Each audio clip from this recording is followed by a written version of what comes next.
కార్తీక మాసం ప్రారంభమైంది అంటే పితృదేవతలు తమ తమ లోకాలకు ప్రయాణం చేస్తుంటారు. ఆ సమయంలో వారికి త్రోవ సరిగా కనిపించడం కోసం ఈ ఆకాశ దీపాన్ని వెలిగిస్తారు.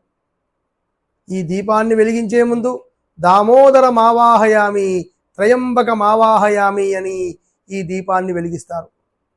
లోకంలో కేవలం మనుషులు మాత్రమే ధర్మాలను పాటించడం ద్వారా, సత్కర్మల ద్వారా దుష్కర్మలను, జన్మ జన్మల పాపాలను నాశనం చేసుకుంటారు, దహింప చేసుకుంటారు.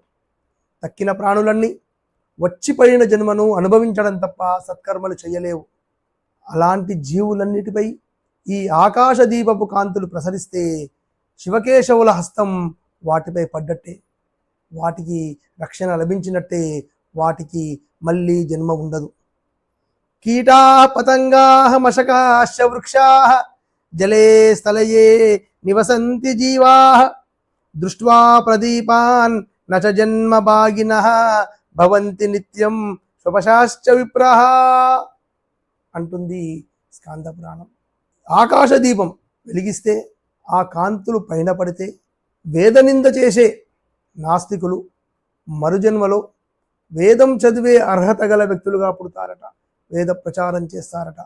అందుకోసం ఆకాశ దీపం వెలిగించాలి.